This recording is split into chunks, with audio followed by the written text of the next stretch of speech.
In April 1983, cold winds from the Nebraska plains swept through the silent rows of mobile homes in Grand Island, where the peace lasted only until Karen Adler, a 48-year-old woman, disappeared without a trace. The kitchen light was still on, the coffee cup still warm, the car still parked in the driveway, but the homeowner had vanished into thin air. When the police arrived, they didn't realize they were stepping into a case that would haunt the entire town for the next 4 decades. From rumors of cash hidden in the house, to a conviction based on the most common blood type in America, justice in Hall County had once been lost in the fog of doubt and fear. 40 years later, it was science itself, and the unyielding persistence of a sister, that would illuminate what Grand Island thought it had buried forever. The truth. Before we dive into this shocking true story, let us know where you're watching from, and if you love journeys to uncover forgotten justice, don't forget to subscribe so you don't miss the next part. Karen Adler, 48 years old, was a meticulous and quiet accountant who lived with her husband in a mobile home on the outskirts of Grand Island, Nebraska. Their life was as serene and predictable as the annual corn harvests on the fields behind their house. She was liked by her neighbors for her thoughtfulness, always waking up early, brewing coffee for her husband before he went to work, and tidying up neatly before heading to the accounting office. That morning, the sky was clear, a gentle wind blowing through the roadside trees. Frank, her husband, left early for the tractor repair shop, telling his wife he would be home later than usual. Karen stayed behind, brewing another pot of fresh coffee, turning on the radio for the weather report, then hanging laundry on the porch. A neighbor passing by even saw her smiling and waving, still holding a steaming cup of coffee in her hand. That was the last image anyone remembers of Karen Adler. At noon, her daughter-in-law stopped by with some papers that needed signing. She saw Karen's car still parked in the yard, the lights inside the house still on even though it was bright daylight. She knocked on the door, called out her mother-in-law's name, but there was no answer. The door was locked from the inside. Through a gap in the curtains, she saw the dining table uncleared, the coffee cup still on the table, the radio still emitting a faint static hum. Everything seemed frozen in the moment someone had just left, only an eerie silence enveloping the house. She tried the back door, then circled to the yard, called her husband, then the nearby neighbors, but no one knew where Karen had gone.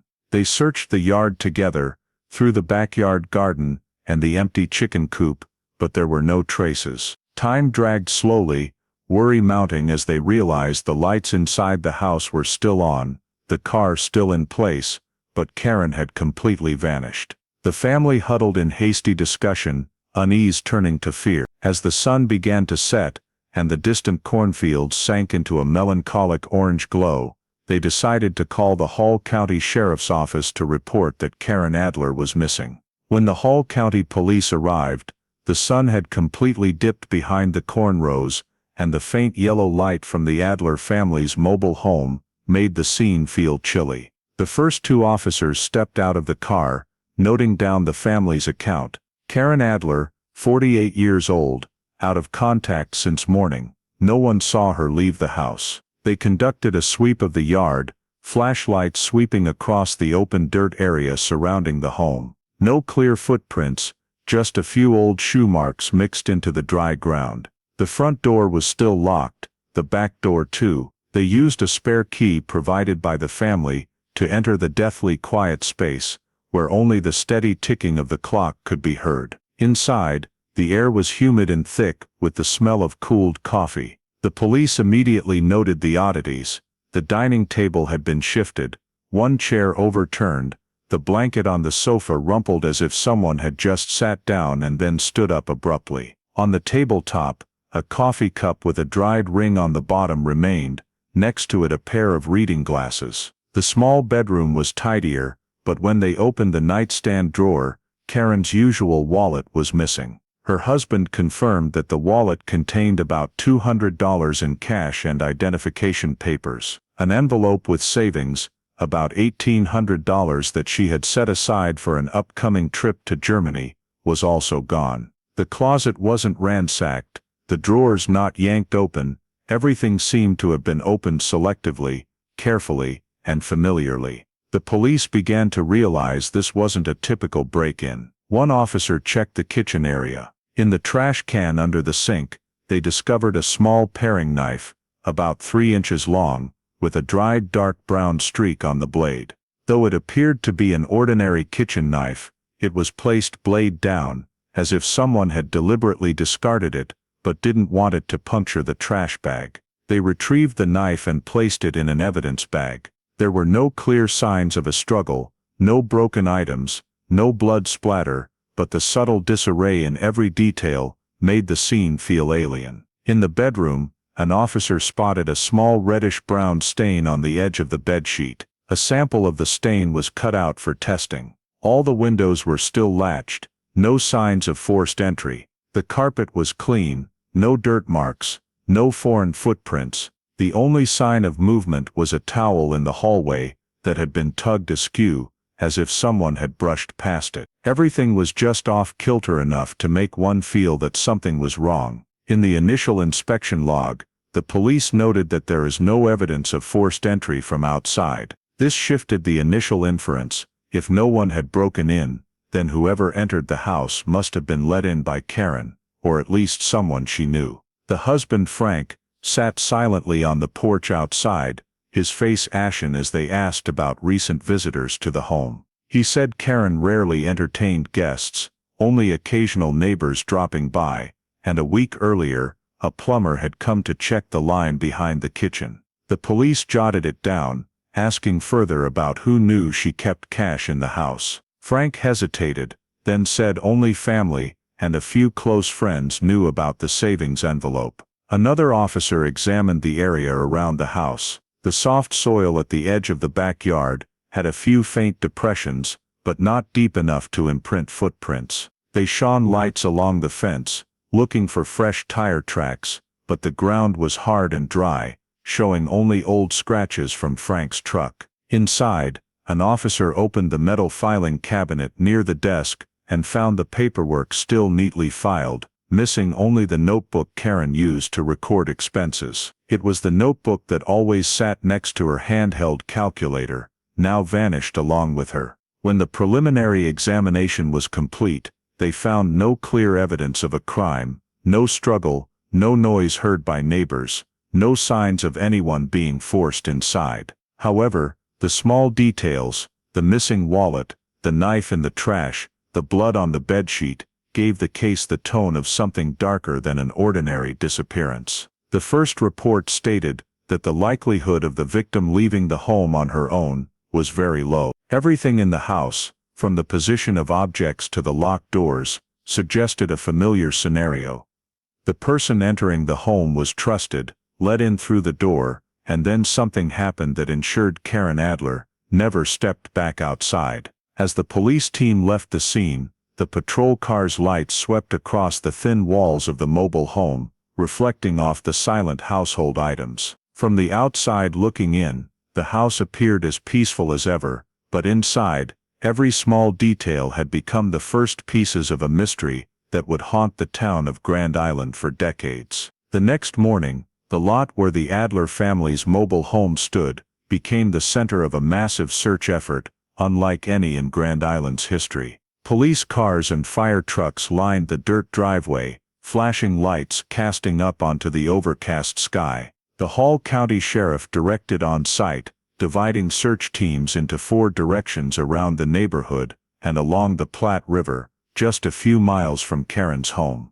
Dozens of volunteers, neighbors, friends, co-workers, joined in. They formed lines, combing through tall grass rows, eyes scanning the ground for anything that might be a clue. A few teams brought in cadaver dogs. The animals sniffed around the riverbank woods, barking loudly, then falling silent again. On the Platte's banks, the rescue team used small boats to scan the murky water, nets hauling up drifting wood scraps and plastic bags, but nothing related turned up. The Grand Island Independent ran a front-page photo of Karen, a kind face, faint smile. Headline: Missing Woman, Police Expand Search Along Platte River. Hundreds of flyers were printed, posted on utility poles, gas stations, churches. Hotlines received dozens of calls daily, mostly vague tips. Someone said they saw a woman resembling her at a truck stop. Another thought she hitchhiked toward Lincoln.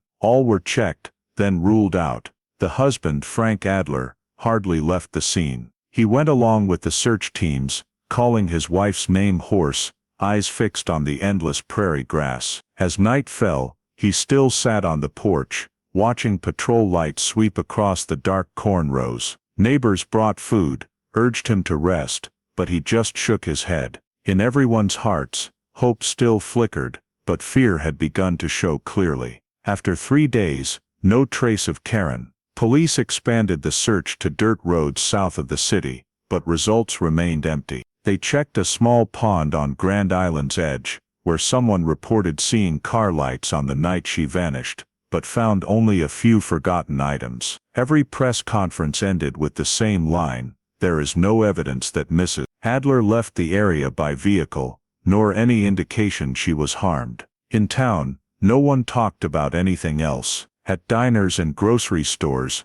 every conversation revolved around the disappearance. People recounted small details then embellished them, some believing she was robbed, others saying she ran away. But those who knew Karen denied it. She never left home without telling, and had no reason to vanish. Police began leaning toward the theory that the perpetrator was someone she knew, someone Karen had let in the door. After a week, the search team scaled back. Only a few officers combed the riverbank woods, the rest shifting to evidence analysis at the station. The family kept distributing flyers, driving through nearby towns to ask for tips. Frank printed hundreds more, posting them himself on poles along Highway 30. Karen's photo with bold missing lettering began appearing across central Nebraska. As the weather turned to rain, hope grew slimmer. Waterlogged ground erased any traces, cadaver dogs picking up nothing. The sheriff admitted to the press that chances of finding clues had dropped significantly. In Grand Island,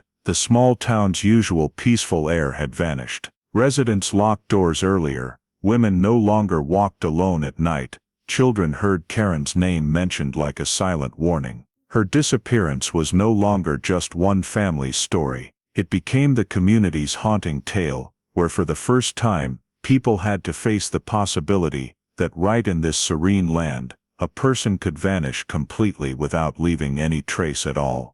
As the search entered its second week without yielding results, the atmosphere in Grand Island began to change.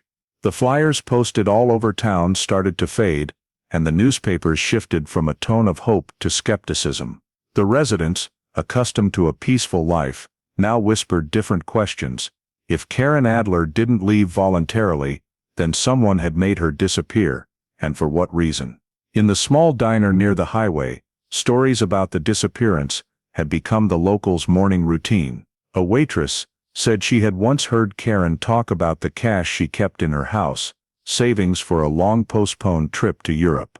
Another added that Karen didn't trust banks, often stashing money in unpredictable places. The rumor quickly spread outward, passing through the neighborhoods like a gust of wind.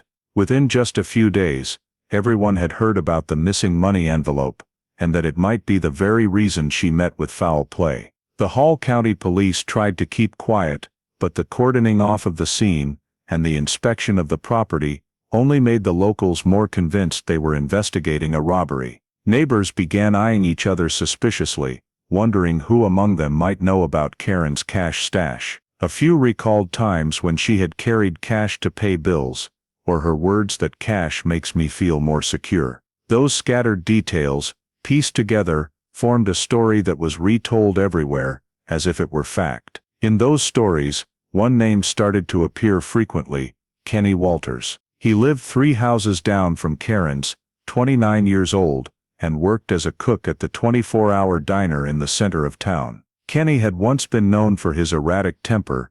People said he drank a lot, sometimes picked fights, other times helped neighbors shovel snow for free. He'd been arrested for assault as a juvenile, and had a short stint in jail for driving under the influence. Still, Kenny had never been seen as dangerous, just a bad kid who wouldn't grow up. But in the days as the rumors spread, his past became fodder for suspicion. One evening, a group gathered in front of the grocery store, gossiping that they had seen Kenny walking past the Adler neighborhood the night before Karen disappeared. Another insisted he had said in the diner that she keeps a wad of cash at home. That information quickly reached the police, and though there was no specific evidence yet, the name Kenny Walters began appearing in the investigation notes. The police also knew he had been hired by Karen to fix a few odd jobs, changing light bulbs, repainting the fence. That meant he knew the layout of the house, and possibly her habits. When reporters asked, the Hall County Sheriff only replied curtly that every hypothesis is being considered. But to the residents, that was as good as confirmation. In a small town, rumors don't need evidence to become real. Neighbors started looking at Kenny differently. If they saw him on the street, they avoided him, or whispered as he passed by. A few said he knew more than he should. The diner where he worked saw fewer customers.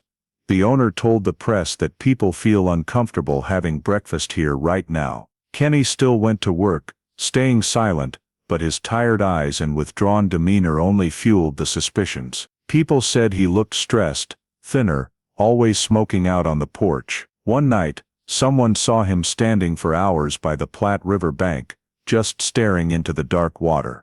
The next day, that rumor got embellished to say he was checking a hiding spot for something. The police still didn't have enough grounds for charges, but they began tailing Kenny. A patrol officer was assigned to log his work hours and the friends he met. Meanwhile, the newspapers kept covering the disappearance, but this time the tone had shifted. Instead of asking, "Where is Karen?" they started posing who broke into her house. In the minds of Grand Island's residents, the initial fear had turned into a mix of curiosity and suspicion. They talked about the disappearance like a mystery that was bound to point a finger at someone soon. And amid the whispers, the name Kenny Walters echoed so often that he himself felt convicted, even though the police hadn't charged him. In this small town, a single rumor, a shadow passing by at the wrong time, was enough to put a person at the center of every suspicion. The rumors had permeated Grand Island for nearly a month,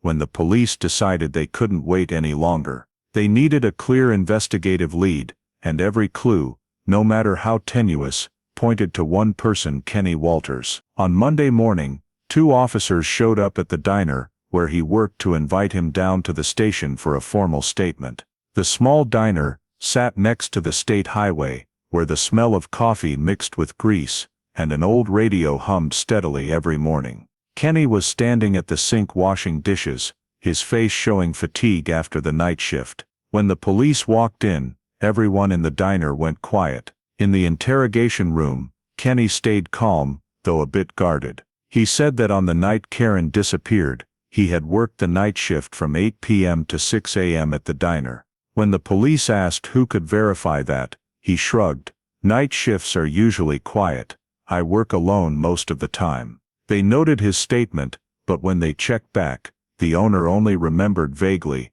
The night had been slow, and Kenny might have arrived later than usual. The night shift receipts didn't list employees by name, and no one could confirm he was there all night. The police watched him more closely. On Kenny's left cheek was a small scratch, slightly darkened like it was scabbing over. When asked about it, he said he'd gotten it crawling under a truck to replace an oil line. One officer jotted it down without pressing further, but his eyes betrayed suspicion. The report noted, "Injury not ruled out as from a scuffle." Kenny answered every question steadily, his voice low, sometimes pausing for a few seconds, as if trying to recall exactly. He said he wasn't close to Karen, just occasionally helped her shovel snow or carry heavy things. He denied knowing about the savings. "I only heard people talking about it after she disappeared." When asked why neighbors thought he'd walked past her house that night, Kenny frowned.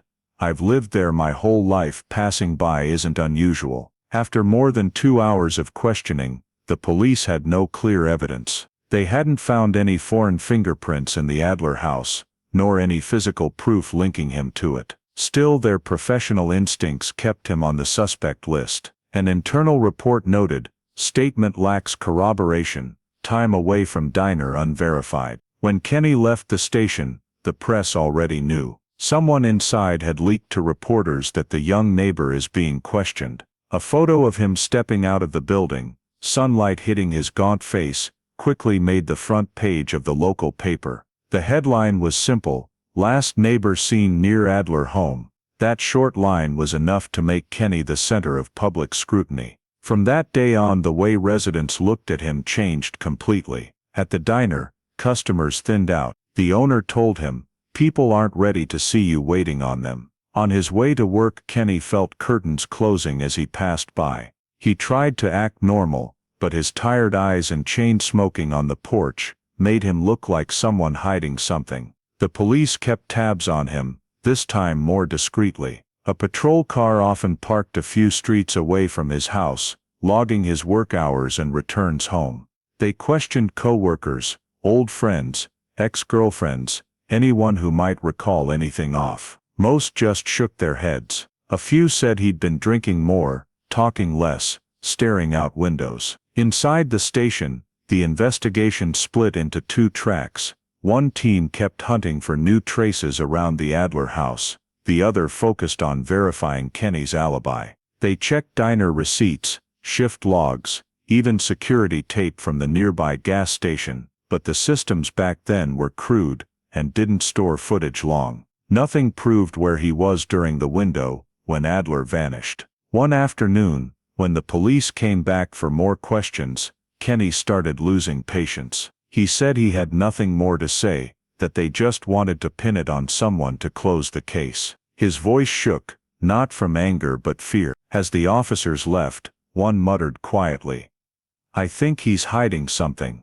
That remark got noted in the file, and from then on, Kenny Walters's name was officially framed as the prime suspect. In town, people stopped saying if, and started saying when the police arrest him. Public opinion had already picked its guilty party. In the places that used to be his routine, the diner, the gas station, the grocery, no one looked at him with the old eyes anymore. The police didn't have enough evidence to arrest him yet, but they believed one more piece would make it all fit. And as they kept watching, each passing day made Kenny feel trapped in an invisible prison, where every gaze was an interrogation, and every step was recorded, even though he was still free. After weeks of deadlock, the Hall County Police decided to expand the investigation into people close to Kenny Walters. On the list were two familiar names, Brenda Marsh and Rose Perry, two women who had lived with him at different times. They were seen as potential keys to establishing Kenny's character and behavior. Around the time Karen Adler disappeared, Brenda was brought in first. She was in her 30s, a cashier at a grocery store, looking tired and reserved as she entered the interrogation room. She said she and Kenny had lived together for over a year, but had broken up a few months before the disappearance. When asked about Karen, Brenda confirmed she'd heard Kenny mention her a few times, mostly about how she kept cash in the house, and didn't trust banks. At the time, she hadn't thought much of it, just casual gossip. After Karen vanished, Kenny had said something that haunted her: "They're looking in the wrong place." She said he laughed when he said it, like it was a joke, but in this context, it became a detail that caught the police's attention. Brenda hesitated to admit she was scared when the police pressed her again. She wasn't sure of the exact time or circumstances, just that it was after the disappearance. Still, her statement was recorded, marked as directly related to the victim. The next day, the police tracked down Rose Perry, whom Kenny had dated after breaking up with Brenda. Rose worked as a server in a bar downtown, more straightforward and resolute. At first, she denied everything. "I don't know anything about that. Kenny never mentioned it." But as they kept asking, her voice faltered. The police said that if she withheld information, they could consider her an accomplice. Under pressure, Rose recounted that one time Kenny came home late, with dark stains on his shirt, saying it was machine oil. She didn't dare confirm it was related, but she signed the statement as requested. Later, she told acquaintances she'd been coerced, that the police made her believe they had real evidence. The two statements, one vague, one contradictory, but both pointing toward Kenny. In the internal police summary, it was noted witnesses confirmed suspect mentioned the victim and exhibited suspicious behavior. No new physical evidence, but the convergence of small details made them see it as the first breakthrough since the case began. Kenny didn't know his two exes had been questioned. He just noticed police showing up around the neighborhood more often, sometimes parking across from his house for hours. At the diner, customers dwindled, co-workers avoided him. When the press ran the story, investigation sources reveal suspect mentioned the victim. He knew he had officially become the center of all suspicion. To the residents, the women's statements were irrefutable proof. The story spread by word of mouth that Kenny had confessed in a drunken stupor, that an ex confirmed he knew about the money. Each person added a detail, and soon the rumor became fact. In stores and bars, no one said if any more. They said, when the police arrest him. Meanwhile, Brenda and Rose both tried to retreat from the spotlight. Brenda took a few weeks off work because of nosy co-workers. Rose dodged reporters after one showed up at her bar, asking questions. Neither had imagined their words would become the foundation for accusing someone. The report sent to the county prosecutor concluded that witness statements, though not fully consistent, indicate a clear pattern. The suspect had information and personal ties to the victim. With that line, the file officially shifted focus to Kenny Walters. The Hall County Sheriff held a brief press conference, not naming names, just saying the prime suspect is someone who knew the victim. But in a small town, no name was needed. Everyone knew who they meant. Within one afternoon, an old photo of Kenny reappeared in the paper with a big headline, "Two witnesses confirm suspect mentioned missing woman." The police still lacked physical evidence, but public opinion had outpaced them. To Grand Island's residents, Karen Adler's disappearance was no longer a mystery. It had a solution, and the finger pointed at Kenny Walters. The neighbor once seen as just a bit troubled, now a criminal in the imagination of the entire community. Early one August morning, Hall County patrol cars packed the dirt road leading to Kenny Walters' mobile home park. As the red and blue lights flashed against the weathered aluminum siding, the whole neighborhood stirred awake. Kenny had just finished his night shift at the diner, still in his work uniform when the police knocked on the door. They read the arrest warrant, cuffed his hands, and led him away, under the stunned eyes of a few neighbors huddled behind their windows. The news spread fast. By noon, the Grand Island Independent ran a bold headline, "Main suspect arrested in Karen Adler disappearance." An image of Kenny with his head bowed as he was escorted appeared on the midday TV news. A small town that had always been peaceful was suddenly abuzz. Everywhere, from coffee shops and churches to gas stations, people talked non-stop. The Hall County Sheriff held a brief press conference, stating that, "We have sufficient grounds to believe the suspect is directly involved in the disappearance," but refused to disclose details. That vague statement only deepened the public's divide. One side believed justice had been served. To them, Kenny was a logical choice. He lived near the victim, had a minor criminal record, was rumored to know about her savings, had conflicting statements, and suspicious scratches on his face. Everyone saw him walking by her house that night, one woman told a reporter. The other side thought the police had acted too hastily. The diner owner where Kenny worked insisted he was a calm guy who never caused trouble. A co-worker recounted that on the night Mrs. Adler disappeared, he'd stayed in the kitchen the whole shift, only stepping out a few times to smoke. Even without concrete evidence, public opinion had its own verdict. The media covered it extensively, calling it a breakthrough in Nebraska's shocking case. Images of the Adler home under police lights became a symbol of the mystery solved. Kenny was held at the Hall County Jail, facing 2 charges, first-degree kidnapping and obstruction of justice. During questioning, he only said, "I didn't do anything." But no one believed him. His denial was just noted in the record as a formality.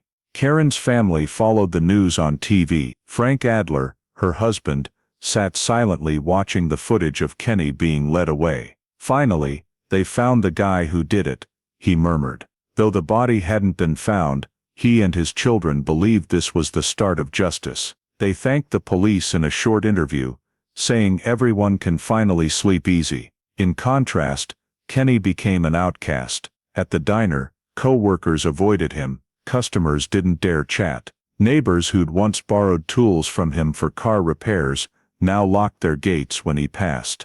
His court-appointed lawyer met him in a cramped interrogation room, advising silence. "They've got witnesses and motive. You have no alibi.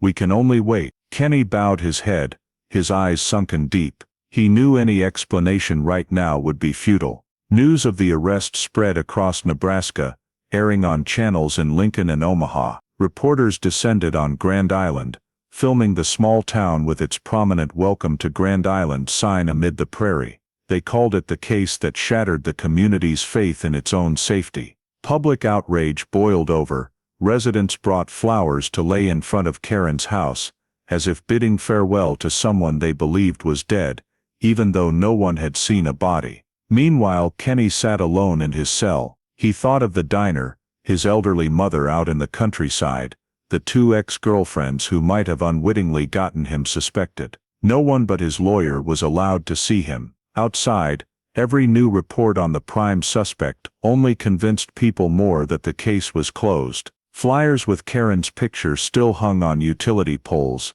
edges frayed and torn by the wind. Someone had added in red pen, "Justice is coming." For most Grand Island residents, that justice was Kenny Walters' arrest. For the few who'd known him, it was just a new tragedy, where a poor lonely man got swept up in a desperate town's thirst for answers. Kenny Walters' trial began on a chilly morning in early the following year, nearly half a year after his arrest. All of Grand Island seemed to turn its eyes to the Hall County Courthouse, the old red brick building in the town center where serious criminal trials had been rare for decades. Outside, residents gathered early, crowding the stone steps, not so much for legal interest, but to witness justice. Media set up cameras right at the entrance, filming every car coming and going. In that thick tension, Kenny was brought in, wearing an orange prison jumpsuit, gaunt and hollowed out, his face clean-shaven, eyes vacant.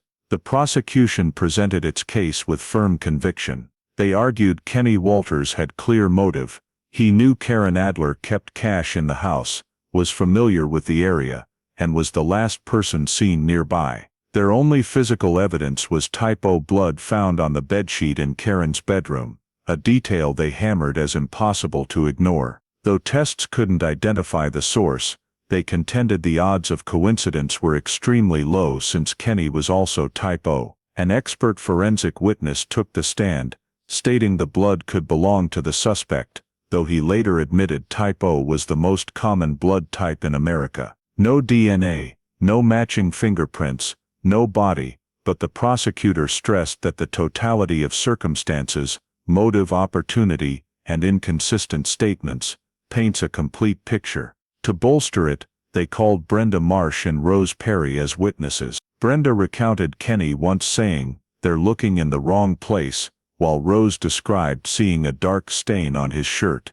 Each spoke in trembling voices, details varying, but to the jury, they were ordinary women with no reason to lie. The media pounced immediately, dubbing them witnesses giving voice to the victim. The defense tried to counter. Kenny's lawyer, a middle-aged court-appointed man, argued the entire case was built on speculation and public pressure. He pointed out no direct eyewitness, no body, no signs of struggle, and conflicting testimonies. Justice can't be based on rumors, he declared in closing, his voice echoing in the quiet room. He claimed police had rushed to pin a suspect to appease the public, that money rumors had shaped the investigation from the start. He noted that over 40% of Americans had type O blood, meaning anyone in town could have left that trace. But those arguments seemed too weak to erase the impression the prosecution had etched. Images of Kenny, the scratches on his face,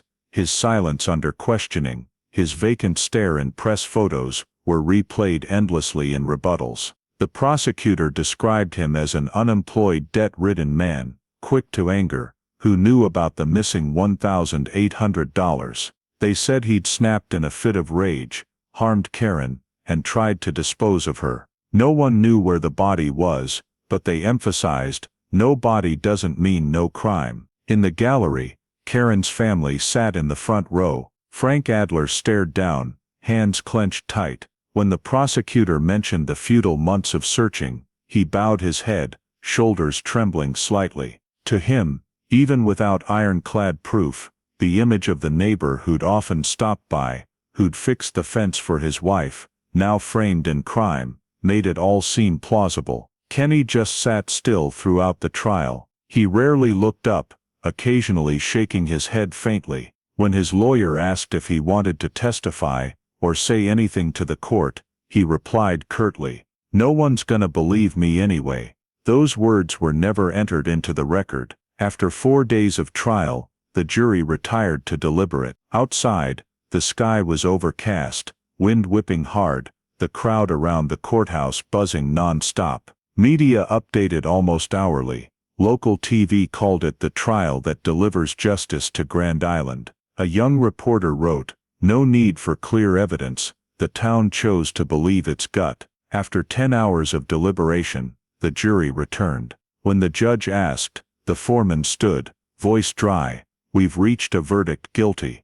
The prosecution nodded, unsurprised. Kenny's lawyer bowed his head, while he closed his eyes, silent. The sentence was pronounced, life without parole. Noise erupted outside, a few in the crowd clapped, others stayed quiet. For most of Grand Island, justice was done. They believed the man who'd made Karen vanish had paid the price. The papers wrote, "Trial ends, community faith restored." But to those who'd watched up close, it felt like a scripted play. No evidence, no body, just belief pieced together from fear. As Kenny was led from the courtroom, flashes popped. He glanced briefly at the gallery, where no one familiar sat except his lawyer. In that moment, he seemed to grasp that his sentence came not just from the court, but from a town that needed a guilty man to end its own unease. That afternoon, TV aired a special report. The final shot lingered on the sign outside the Hall County Courthouse,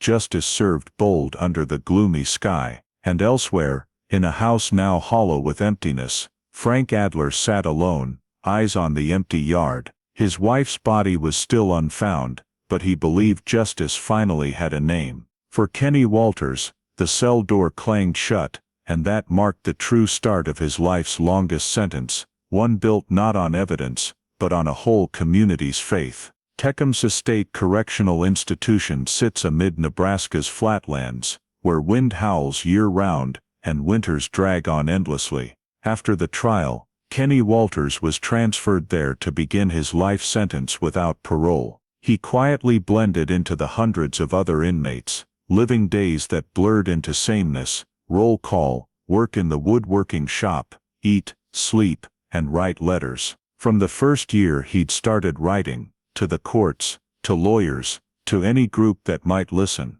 Hundreds of letters went out, each repeating one line, "I'm innocent."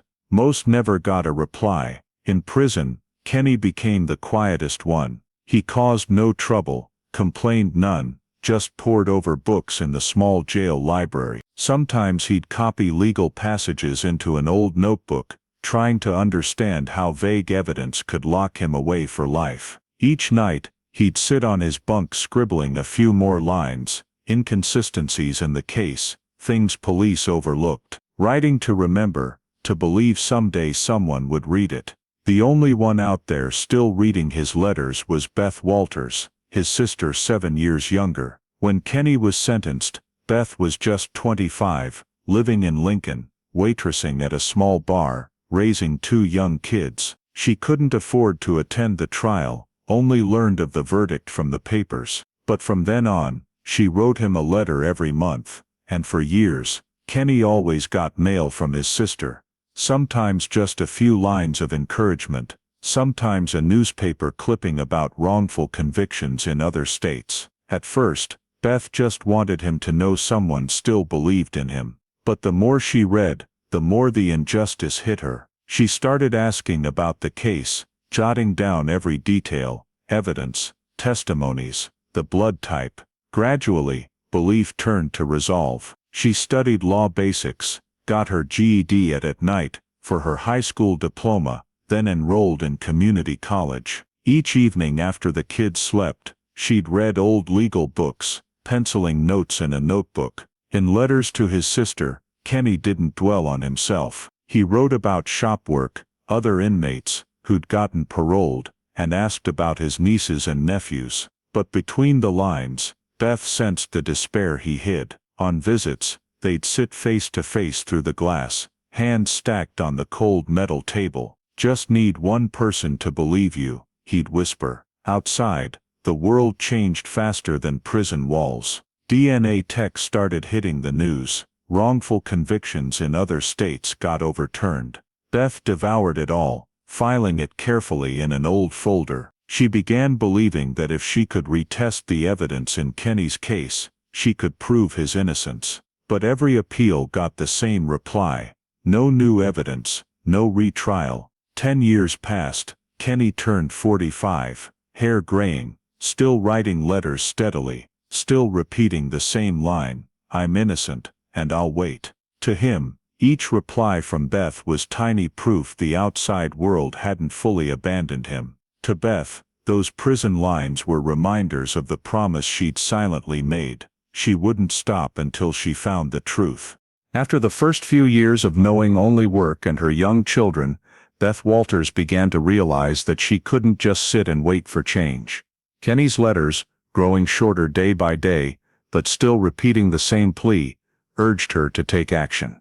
She decided to go back to school, something that seemed impossible for a 25-year-old woman working nights as a waitress and raising 2 young children in a rented apartment in Lincoln. During the day, she worked 10 hours at the bar. At night, she opened her GED books, studying while watching her children sleep.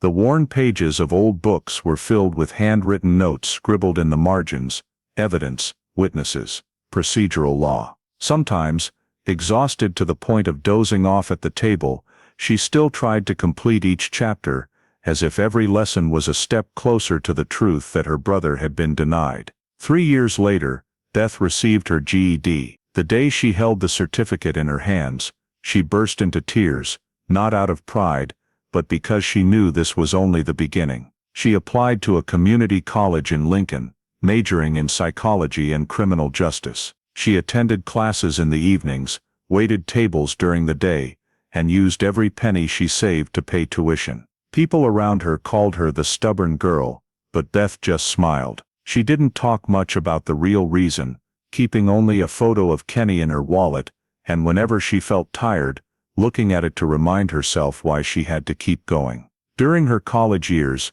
Beth began reaching out to legal organizations and projects supporting the wrongfully convicted. She wrote to the Innocence Project Midwest, telling her brother's story, attaching copies of Kenny's letters and excerpts from old newspaper clippings. It took nearly a year for her to get a response, just a thin sheet of paper, with the words, "We will review the case." But for Beth, it was the first ray of light after 10 long years in the darkness. She volunteered at a small legal aid office in Lincoln, specializing in helping prisoners write appeals. There, she learned how to read case files, analyze evidence, and understand court procedures. The first time she held her brother's sentence in her hands, she read every line, every word, feeling like she was looking at a story that had been written wrong. No body, no fingerprints, no direct witnesses, just rumors and speculation. "They call this justice?" she asked the project manager,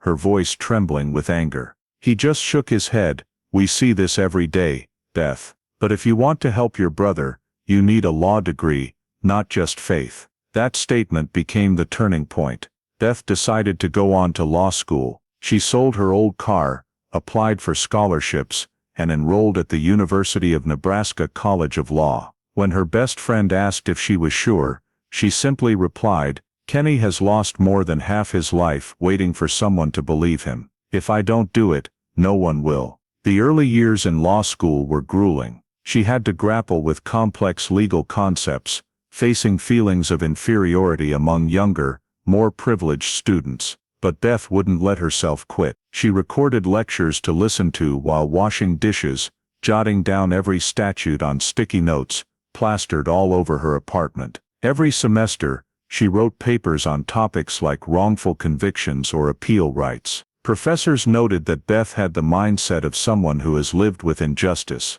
She didn't tell them that it wasn't just theory, it was her real life. In her final year, Beth interned at the Nebraska State Prosecutor's Office, where she first gained access to original documents from the old case. She read the interrogation transcripts of Brenda Marsh and Rose Perry, seeing clearly the leading questions and notations of unverified statements. She read the blood test report, Type O, no DNA identification. Everything in the file was based on assumptions. She took the files home, reading them over and over dozens of times, then began drafting a motion for retrial. In the motion, she listed every error: no body, no physical evidence, common blood type, conflicting testimonies. She sent the draft to the Innocence Project, and this time, they responded faster. "We are ready to support you, if we can access the physical evidence." But that was the problem. No one knew where the physical evidence was now.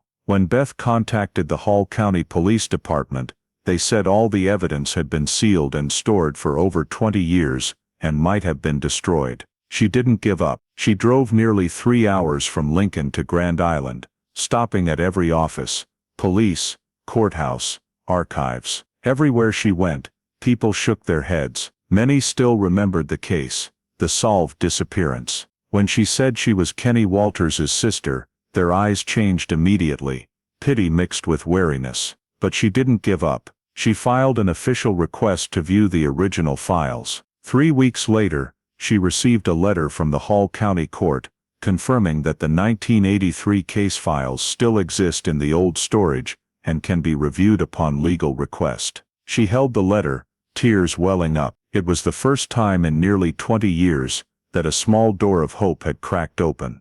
That night, Beth sat alone at the table, opening Kenny's old letters again. His handwriting was hurried but straight, the last line always the same. "I know you won't give up." She stared at those words for a long time, then wrote them in her notebook. "It's not because I want to be a lawyer, I just want the truth to be rewritten correctly." When that fall ended, Beth officially graduated from law school. She didn't attend the commencement ceremony, just took her diploma, and drove straight to Grand Island, where the journey had begun. On the road, through the car window, the endless fields under the sunset evoked distant memories. Her brother's mobile home, the light on at night, and the fateful morning when Karen Adler disappeared. But this time, Beth was no longer the helpless girl she had been. She carried knowledge, faith, and an unfulfilled promise to find justice for the brother the world had forgotten. One summer morning in 1999,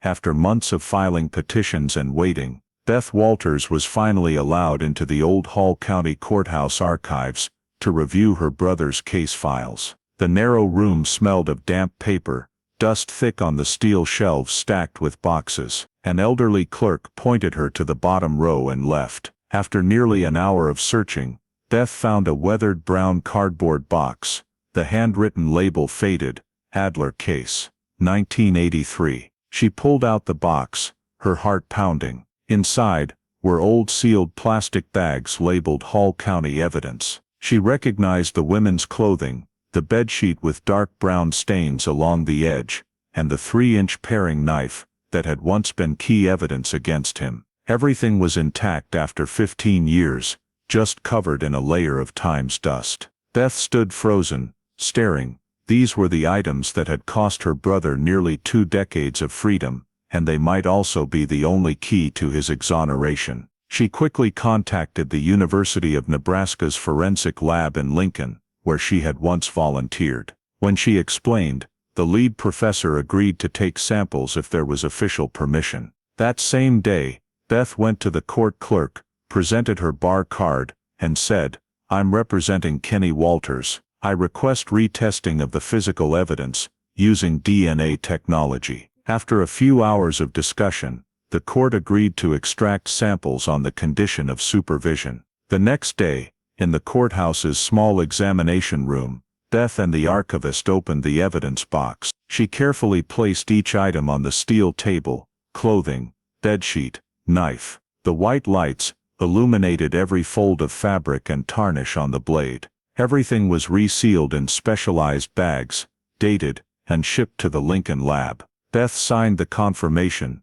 feeling like she had just entrusted the family's faith. On the drive back, she didn't turn on the radio. The empty box on the back seat reminded her that the past could still speak, if you knew how to listen. During the weeks waiting for results, Beth couldn't focus on work. She reread the old files, noting every flaw in the investigation, no physical evidence, linking Kenny to the scene. Type O blood, most common in the U.S. Every night, she looked at her brother's old photo taped to her desk, wondering if she was on the right path. 2 weeks later, the phone rang. On the other end was Professor Sinclair, his voice steady, but tinged with excitement. "We have preliminary results. The DNA from the blood stain and fibers on the bedsheet doesn't match Kenny Walters." Beth froze, taking a few seconds to ask, "Doesn't match, what does that mean?" He replied, "It belongs to someone else, possibly male. We'll check further in the state database." She sat in silence, her hand trembling on the phone. 15 years after the trial, her brother's words were finally proven, "I'm innocent." Emotions flooded in quietly. She knew the road ahead was long, the court might not reopen the case easily, but this was the first real evidence in 2 decades. That evening, Beth drove back to Grand Island. On the seat beside her was a copy of the lab report, and one of Kenny's old letters, the handwriting faint but clear. "I know you won't give up." The street lights faded behind the car, wind blowing through the open window. For the first time in years, she felt like she was moving toward the light. The old box found in the Hall County Courthouse archives didn't just hold evidence, it held forgotten faith. And now, Beth Walters had brought it back to life, along with hope that justice might get a chance to be rewritten. Early in 2001, nearly 2 years after Beth found the old evidence box, the final lab results from Lincoln were released. The nearly 30-page report, sent directly to the Hall County Prosecutor's Office, confirmed that the DNA from the blood stain and fibers on the bedsheet, as well as from the knife handle, completely did not match Kenny Walters' DNA sample. The STR technology comparison, the most advanced method at the time, showed the DNA belonged to an unidentified other man. A bold line in the conclusion section read, "No biological evidence links Mr. Kenny Walters to the crime scene." Beth read the report over and over, until she knew it by heart. She took it to the Hall County Court, meeting the judge overseeing the old case. At first, he was reserved. More than 18 years had passed since the sentence was handed down, and in Nebraska's history, no case had ever been overturned due to post-conviction DNA testing. But when he reached the conclusion, he looked up, his expression changing. "If this is accurate," he said slowly, "then this is a serious miscarriage of justice." Along with lawyers from the Innocence Project Midwest, Beth immediately filed a motion to vacate the conviction and release Kenny Walters. In March 2001, a special hearing was reconvened, at the same courthouse that had sentenced him nearly 2 decades earlier. The small courtroom was packed press, attorneys, and even some Grand Island residents from back then, who had once believed he was guilty. Kenny was brought in wearing gray prison clothes, thinner and grayer. As his lawyer presented the lab results, he just bowed his head, hands gripping the table edge tightly. The prosecutor admitted in court that the new evidence had changed the entire nature of the case. No DNA, no witnesses, no body, all that remained were speculations. After an hour of deliberation, the judge read the ruling. Based on the current lab results, the court declares the entire 1983 sentence against Mr. Kenny Walters vacated. He is to be released immediately. In that moment, the room fell silent. Kenny stood, his eyes red but saying nothing. Beth sat in the back row, tears streaming down her face. As he stepped into the courthouse hallway, morning light fell on a face marked by time. The man once condemned by the whole town now recognized as a symbol of resilience. The news spread across Nebraska in hours. Local TV stations opened their evening broadcasts with the headline, "Kenny Walters freed after 18 years of wrongful imprisonment." The press called it Hull County's biggest justice failure. Grand Island residents were stunned. Many who had once believed him guilty now didn't know what to say. Some sent apology letters to his lawyers. Others admitted, "We just wanted to believe the police couldn't be wrong." As he stepped out of the Tecumseh prison gates, Kenny paused for a long time. Sunlight hit his weathered face. He closed his eyes, breathing in the free air deeply. Beth waited outside, holding a small sign that read, "Welcome home." He walked over, hugging his sister tightly, without a word. They just stood there, in the empty parking lot, until the photographers around them fell silent.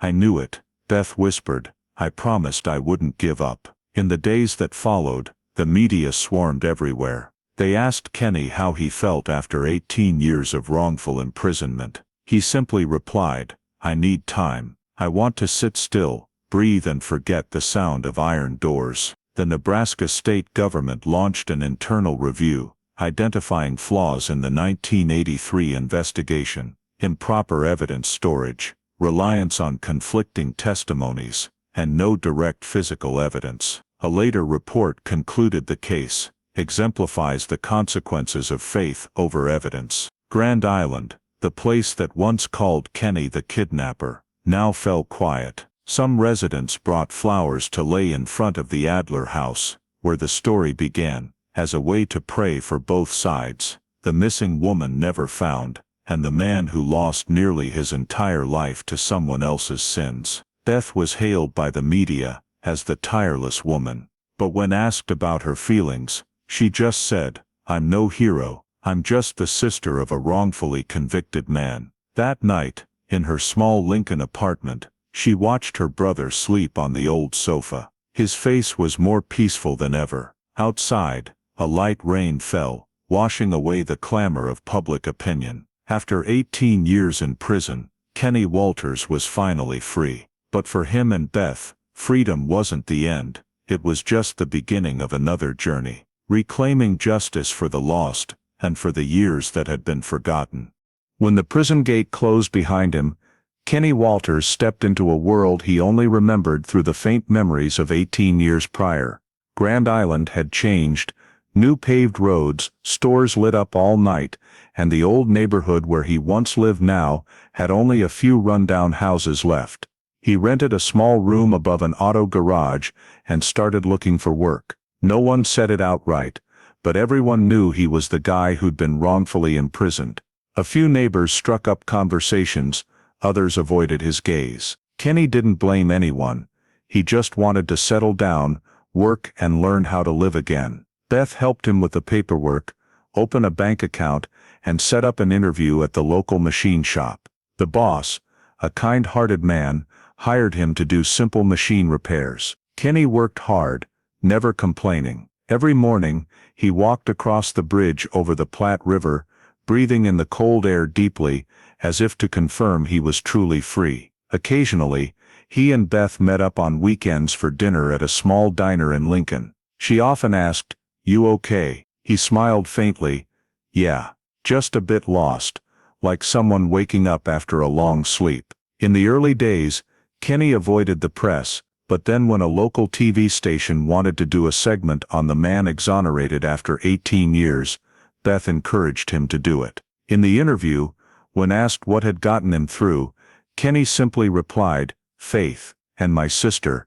That quote spread across the state of Nebraska, touching many people. But behind that calm demeanor, Beth saw he still carried a smoldering exhaustion, the distant gaze, fitful sleep, occasional startles at the sound of a door closing. He tried to live like a normal person, relearning to drive, planning to buy an old car to commute farther for work. Every morning, he jotted in a small notebook the things he wanted to do: visit Mom, go fishing this spring, buy a gift for Beth. Life seemed to be slowly reviving, but just 4 months after his release, tragedy struck once more. That evening, Kenny went to dinner with Beth's family in Lincoln. After the meal, he decided to walk over to an old friend's place in the neighborhood across the way, a short route, but one that required crossing a tall fence, separating the residential area from the parking lot behind. No one knew why he chose that shortcut.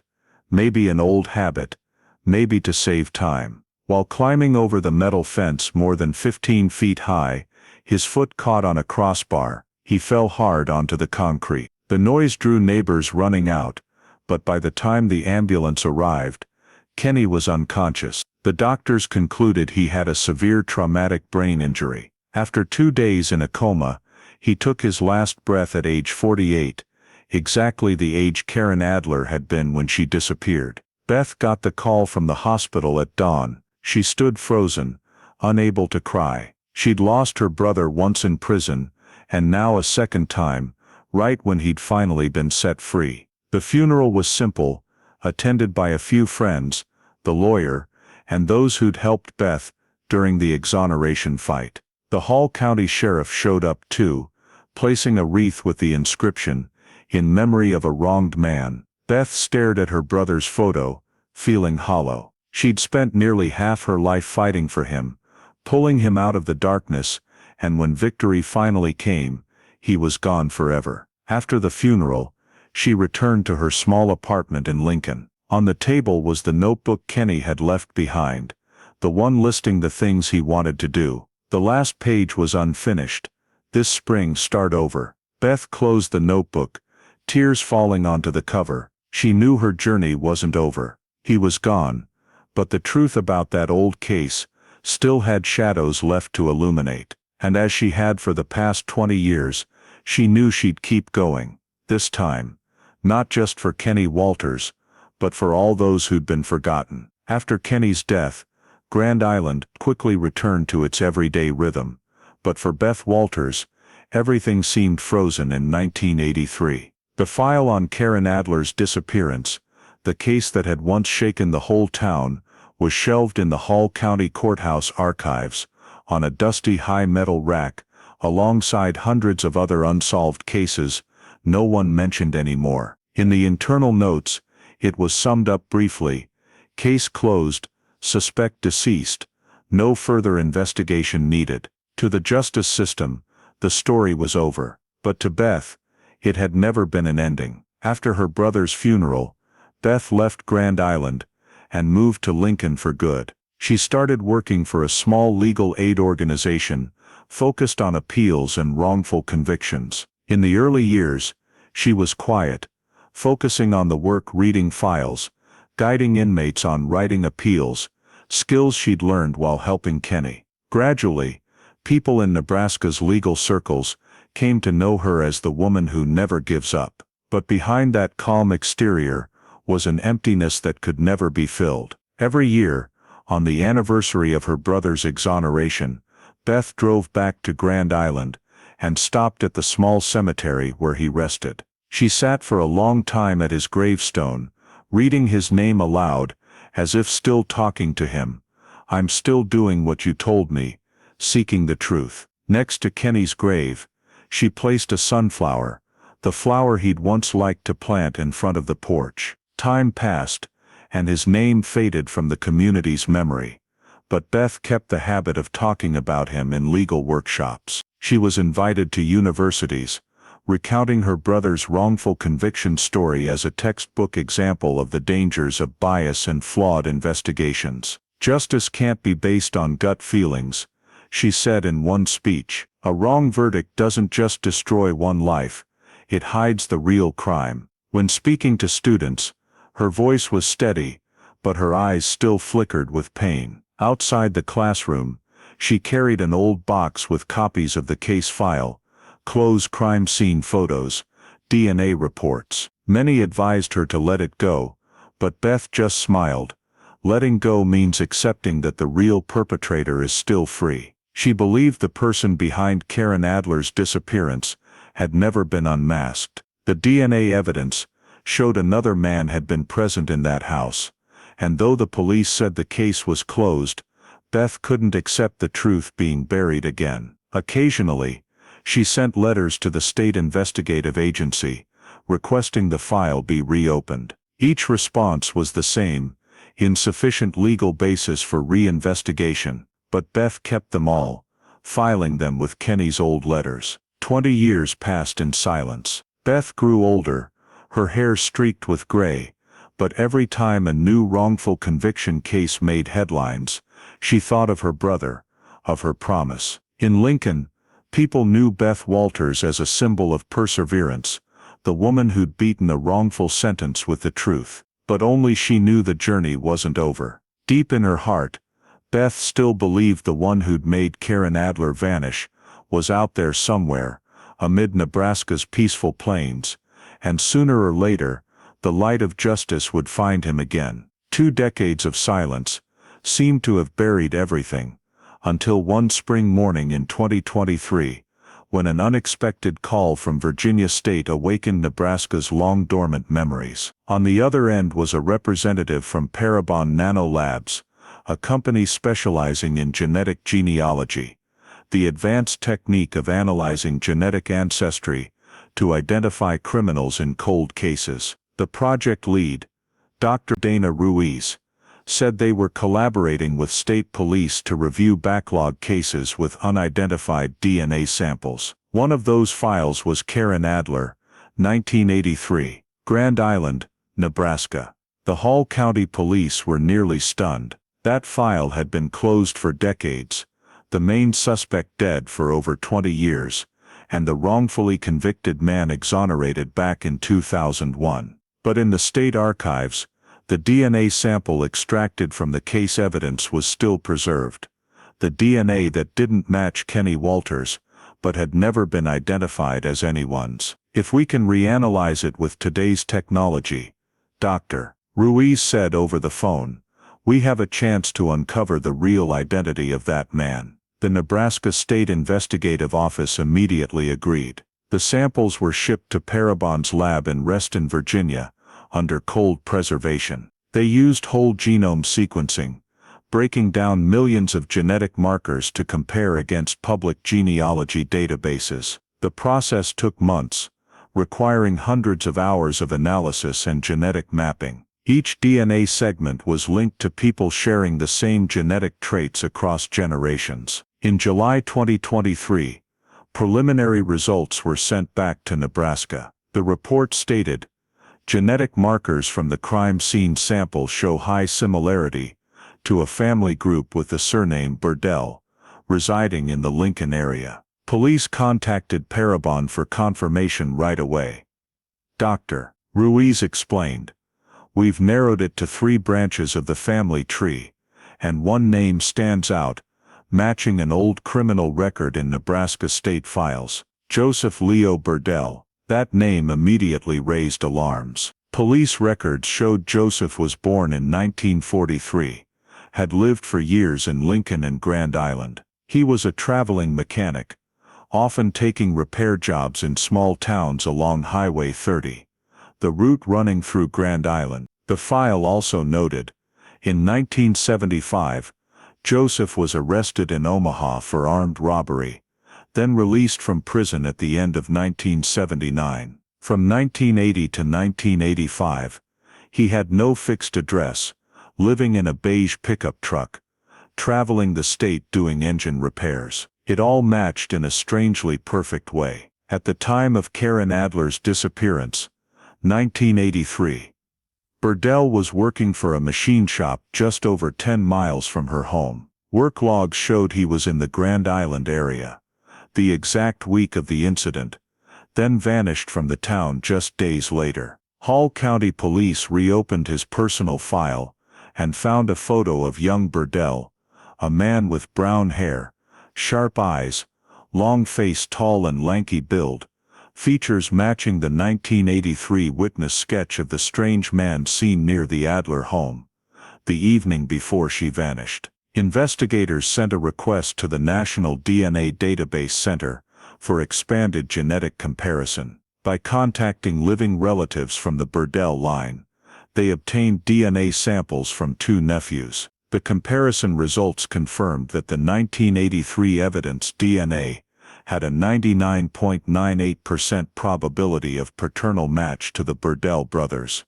meaning the crime scene DNA definitively belonged to Joseph Leo Burdell. When this was verified, a mix of relief and shock washed over the investigative team. The case, considered closed for 40 years, now reopened with a completely new name. However, Joseph Burdell had died in 2004, in a small Iowa town, from a heart attack at age 61. He'd never been suspected or investigated in any murder case. Hall County Police notified the prosecutor's office of the discovery and contacted Beth Walters, whom they knew still lived in Lincoln. When she heard the name Burdell, Beth was silent for a long time. 40 years ago, that man had likely crossed her brother's path, taking everything, his freedom, his honor, and ultimately his life. So he was right, she said softly. The real one who did it was always out there.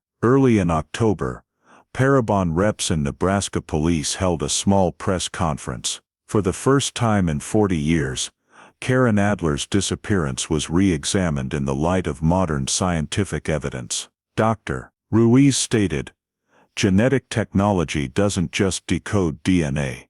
It helps justice finish what humans left undone." Outside the hall, Beth stood still, holding an old photo of Kenny. Autumn wind from the prairie blew through, carrying the scent of damp earth after rain. She knew this journey was nearing its end. The real person who'd made Karen Adler disappear, and caused her brother to suffer unjustly for nearly 20 years, finally had a name. Even though he was dead, the truth was something Beth believed had to be spoken, no matter how late after 40 years.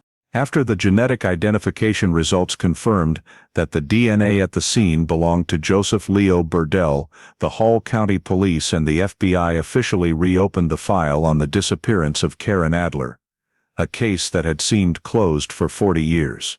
A special investigative team was formed, led by FBI Special Agent Mark Ellison, in coordination with the Hall County Police Department and the Nebraska State Criminal Investigation Division. The mission to trace Joseph Burdell's movements in the 1980s, the time when the case occurred. According to old records, Burdell was a traveling mechanic who lived in a beige 1979 Ford F-150 truck, roaming across central Nebraska to repair machinery for farms. He had no fixed address, was often paid in cash, and rarely filed tax records. That very fact made him nearly invisible to the legal system of that era.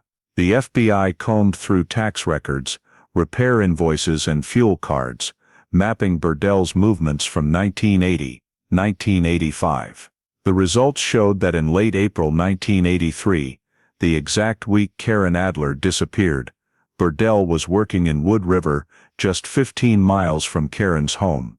3 days later, he left the area without a trace. This suspiciously aligned with the time of her disappearance. Investigators reached out to people who had known Burdell. Raymond Hodge, a former colleague in Lincoln, recounted, "He was quiet, hot-tempered. Once I saw red streaks on his truck door, and when I asked, he said it was paint." Hodge also remembered Burdell saying he didn't trust banks, liked keeping cash. Those words startled the police. Karen was rumored to keep money at home, a detail that could be the real motive. Another witness, Edna Collins, who lived near Karen's house that year, confirmed that she had seen a beige truck parked near the Adler fence on the afternoon before she disappeared. "I remember it clearly because my dog barked non-stop. The man in the truck was wearing a baseball cap, smoking." When shown old photos of Burdell, she looked for a long time and then nodded, yes, that was him. That statement was recorded and added to the file, marking a turning point in the investigation. The FBI continued checking Burdell's criminal records in neighboring states. They discovered that in 1975, he had been arrested in Iowa for armed robbery and assault with a knife. The knife described in the records, a 3-inch serrated blade, matched the weapon recovered from the Adler home scene. The chain of repeating details was too clear to be coincidence. Police tracked down his son Michael Burdell, now in his 50s. When asked, Michael said his father often left home for months at a time, living in the truck, and once returned in the middle of summer 1983, with a sunburned face, unusually silent. I asked him where he'd been, and he just said Nebraska's got no more work for me. That statement left the entire investigative team silent. The next piece of evidence came from an unexpected source, in an old storage shed in Wood River, where Burdell had once fixed vehicles. The FBI found a moldy ledger listing customers. On the last page, faded writing emerged: K. Adler, water pump repair, $25. Below it, scribbled, paid. Though the handwriting couldn't be verified, that detail confirmed the two had direct contact, the final piece to complete the picture. The joint FBI and Hall County Police Department report concluded the combined genetic evidence, witness statements, and historical data indicate that Joseph Leo Burdell is the sole perpetrator responsible for the kidnapping and murder of Karen Adler in 1983. Burdell had died in 2004 of a heart attack, but the file would be released to fully exonerate Kenny Walters and close the case that had dragged on for 40 years. When she received the report, Beth Walters just sat silently for a very long time. On the table was still the old evidence box she had once found. She touched the lid of the box and whispered,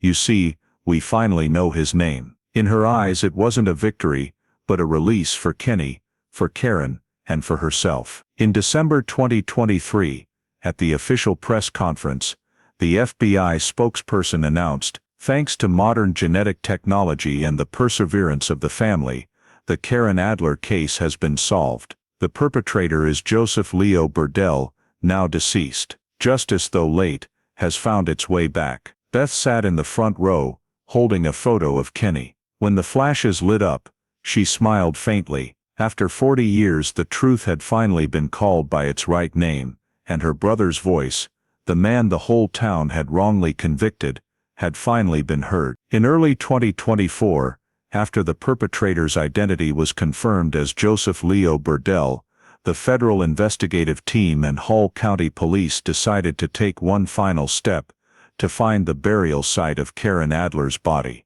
Though the case had a conclusion, Beth Walters and many on the team believed that only by finding the victim could the case truly be closed. The FBI coordinated with the National Ground Penetrating Radar Forensics Unit, using satellite map data combined with old agricultural records to identify areas where Burdell had operated. One spot stood out on the map, a plot of land along Wood River, where in 1983, there had been a temporary repair yard where Burdell parked his truck as a short-term residence. After the 1986 flood, the land was abandoned, overgrown with wild forest, and the trails vanished from official maps. When the first survey team arrived, the area was just a damp patch of land dotted with cottonwoods and reeds. They used ground-penetrating radar (GPR) to scan the subsurface, and on the first day an anomalous signal was detected, a small depression less than a meter below the surface, showing signs of having been dug and refilled. Caution tape was strung around, and the forensics team began excavation. The top layer of soil was full of roots and rock fragments, but deeper down, they found a dark piece of fabric, seemingly a shirt hem or cloth rag, buried in the dirt. A few inches below, a thin gold ring emerged, a wedding band engraved with K.F. 1962. Beside it was an antique Bulova watch, hands rusted, face shattered, stopped at 1143. The entire area was cordoned off, each item removed and meticulously documented. After nearly 6 hours, they discovered a human forearm bone fragment, then more rib bones, pelvic bones. When the full site was excavated, the bone joint structure indicated it was the remains of a middle-aged woman. Though heavily decomposed, the samples were still viable enough to extract DNA from the bone marrow. News spread quickly. The next day, local media reported en masse suspected remains of Karen Adler found in Wood River. Police made no official statement, only saying identification results are being processed, but for Beth Walters, she already knew. When she heard about the wedding ring, she nearly collapsed into her chair. Many years before, Frank Adler, Karen's husband, had told her that his wife's ring was engraved with the initials KF, their combined first names. "It can't be mistaken," Beth said softly. The DNA samples were sent to the Nebraska State Forensics Lab. After 10 days, the results were released. The bone sample matched 100% with Karen Adler's DNA, on file from the 1983 testing. The report also confirmed traces of Joseph Leo Burdell's DNA on the fabric recovered from the scene, matching the prior sample from the old evidence. The official conclusion was signed at the end of February. Victim Karen Adler, missing since 1983, has been located. The death is determined to be homicide. When the investigative team held the press conference, the room was filled with emotion. The Hall County Sheriff stood at the podium, voice low. "After 40 years we can confirm that Karen Adler's disappearance was a murder. Thanks to scientific advances and the perseverance of those who believed in justice, the truth has finally been revealed." Beth sat in the front row, eyes brimming with tears. For many years, she had thought she could only help her brother escape the wrongful conviction. But now, she had helped restore identity and justice to the woman he had been accused of killing. When the image of the wedding ring was projected on the screen, Beth bowed her head and whispered, "Finally, she's coming home." The FBI continued excavating the surrounding area, finding old traces of the truck that had parked nearby, tire tracks imprinted in the hard soil layer. The investigative report reconstructed the fateful night in 1983. Burdell came to repair Karen's water pump, knew she was home alone and had cash. A struggle ensued. He killed her, then drove the body to the Wood River plot to bury it. No one discovered it, as the area was then remote wilderness. The case was closed with the official conclusion: Joseph Leo Burdell, guilty of kidnapping, first-degree murder, robbery, victim Karen Adler. Though the perpetrator was dead, the case file was made public as a symbol of perseverance in justice. On the day the remains were returned for burial at Grand Island Cemetery,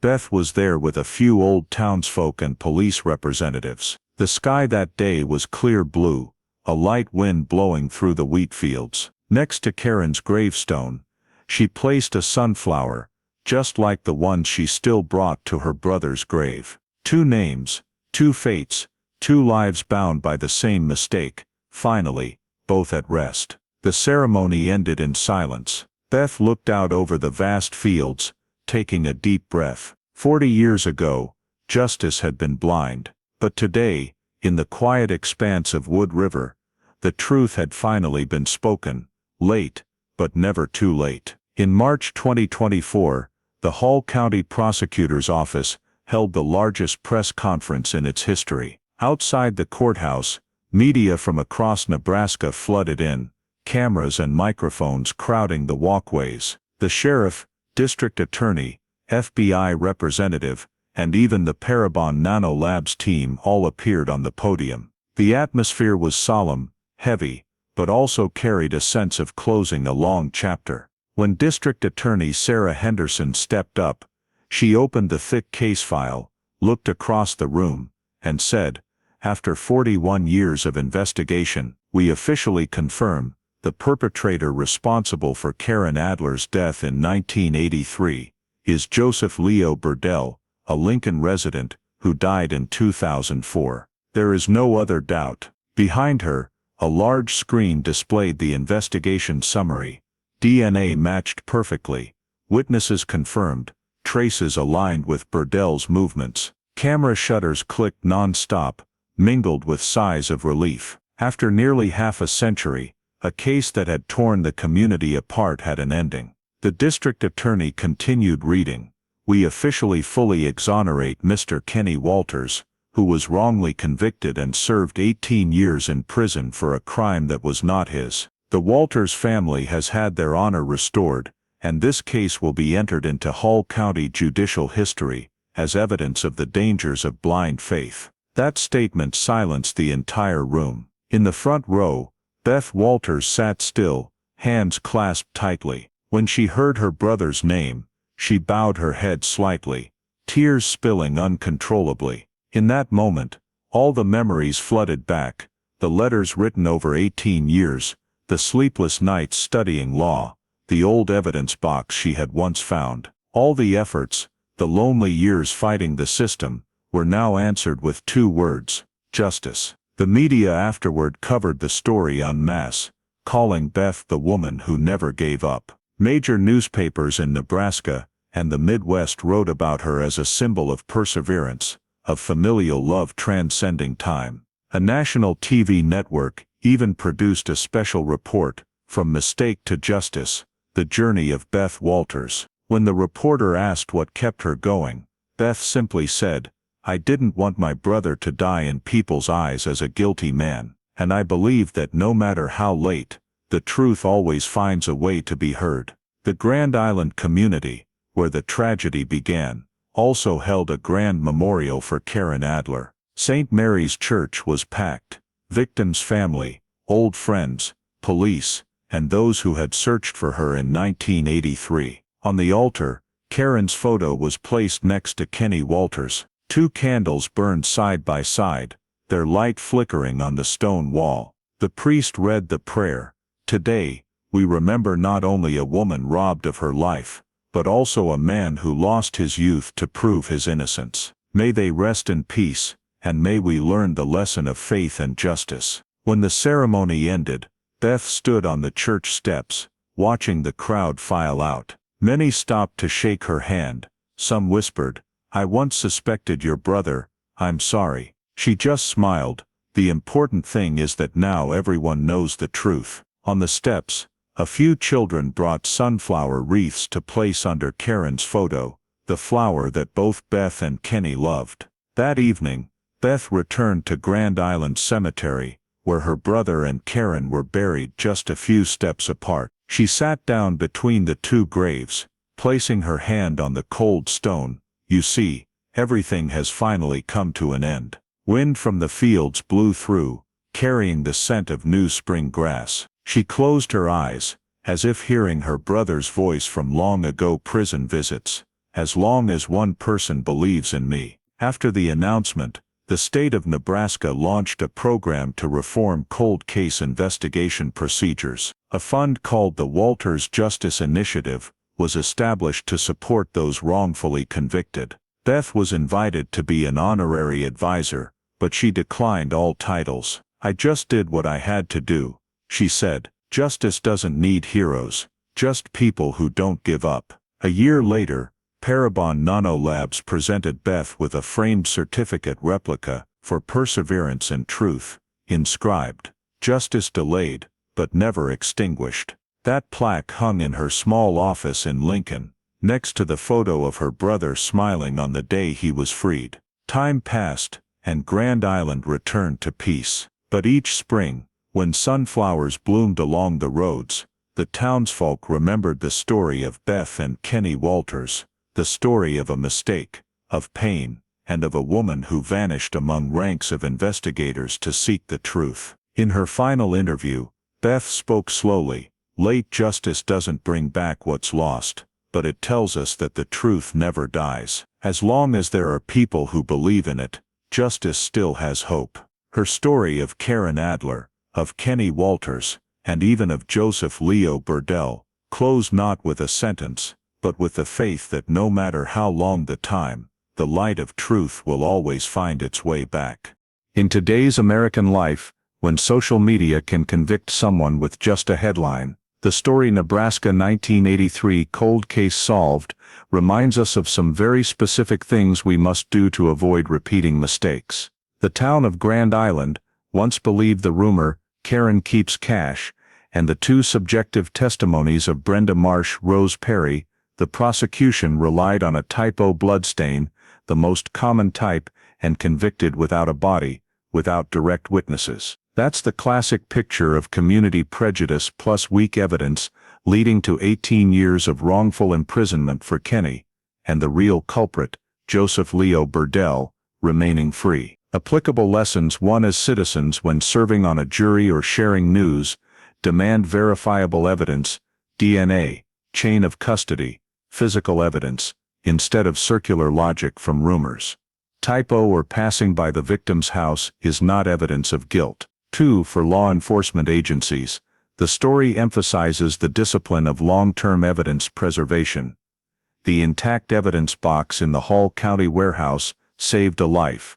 Police departments and courts need to standardize storage, digital inventory, and budgets for re-examination. 3. At the policy level, the United States should continue funding cold cases plus genetic genealogy, like Parabon Nanolabs, accompanied by privacy standards. This very technology turned wrong into right, identifying the Burdell surname and matching to Joseph Leo Burdell. 4. For the community, remember Beth Walters, a single mother who worked as a waitress, earned her GED, then studied law, showing that individual perseverance can correct systemic errors. You can volunteer, support Local Innocence Project, advocate for state funds to support the exonerated jobs, mental health care. Finally, when you see the headline, "Suspect Arrested," ask yourself, what is the specific evidence? If the answer is just belief, pause, because justice, as this story proves, needs the light of truth more than the impatience of the crowd. If you believe that truth always has a way of being found, even after 40 years, please hit subscribe to join us in continuing to explore cases that seem to have gone dormant. Thank you for following the story to the end.